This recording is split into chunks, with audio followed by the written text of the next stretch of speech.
What's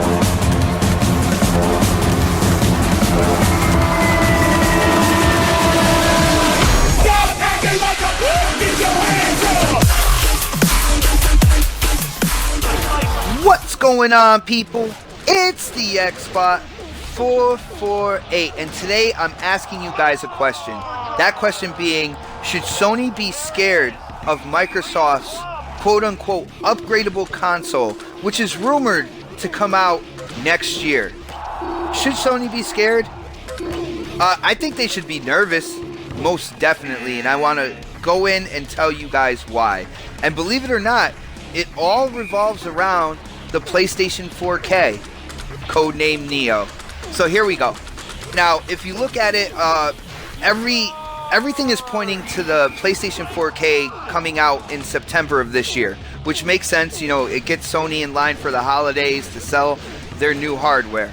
Now, in terms of hardware releases, think about this. A new generation console, an upgradable one, comes out a few months afterwards, say like March or so, just a couple months after the fact, which is very, very close in terms of hardware releases, very, very close in time.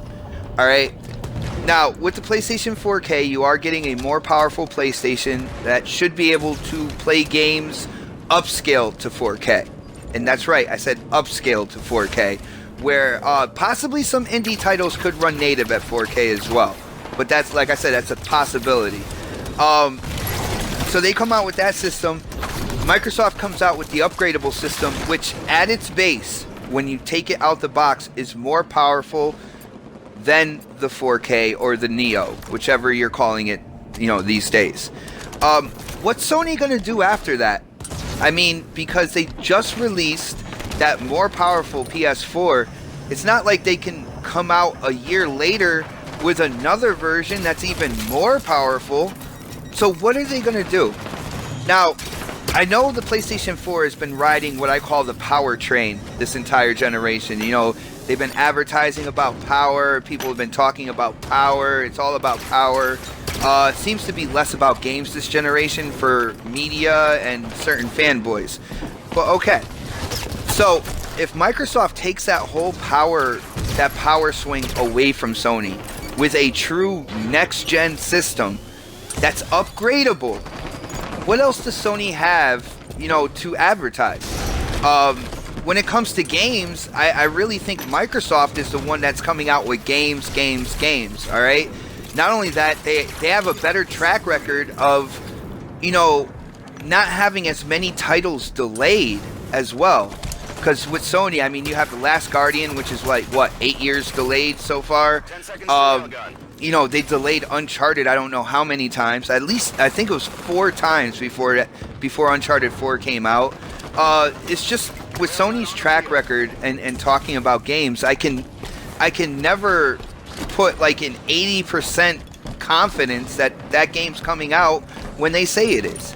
Now, there's rumors and speculation about Horizon Zero Dawn being delayed till 2017, but I said rumors and speculation. I'm not saying it's a fact for other people out there who really prefer that PlayStation console. It's just rumors and speculation right now, but it has a little merit to it, knowing Sony's track record. People can say that, you know, Sony can advertise indies. This is true.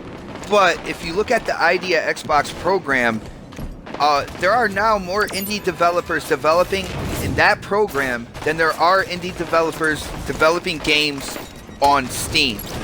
So there are more indie developers developing games for the X1 and whatever variation that comes out than there are developers developing indie games on Steam. That is absolutely huge right there. So that would be another thing that we would have to put into Microsoft's corner. Microsoft did a complete 180 when it came to indies from the beginning of this generation until now. And, you know, for those people that really do get into indies, I mean, you got to give them props there. But what else does Sony have to offer? What else can Sony advertise? And like I said, I don't... would it make sense for them a year later to like come out with an even more powerful console than the Neo, to me that doesn't make sense.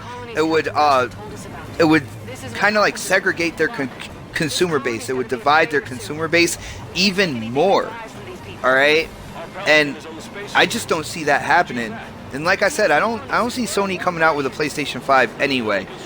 But even if they did, all Microsoft would do is come out with one of those parts, those upgradable parts. And Microsoft would actually stay ahead of the curve when it comes to that thing that people have claimed about this entire generation, which is power. As usual, guys, I want to know what you guys think. Do you see what I'm talking about? How Sony could be very well backing themselves into a corner that they may never get out of when it comes to releasing this PS4K or Neo or whatever you want to call it. It's not like they can come out with new hardware a year later. It really looks like Microsoft is setting up to take over and have this whole power argument on their side from now on. You got to remember, upgradable system. Anytime any other company wants to come out with hardware, all Microsoft has to do is come out with, I don't know, a GPU upgrade or something like that, and they will always stay ahead of the curve. But like I said, hit up that comment section. I want to know what you guys think about that. If you like the content, you like the gameplay in my videos, you know, definitely hit that thumbs up. And if you haven't subscribed yet, definitely subscribe. But as for now, this is the Xbot 448, and I am definitely signing off. That doesn't look like a retreat. I wanna move with one gangsters. So far they all think I'm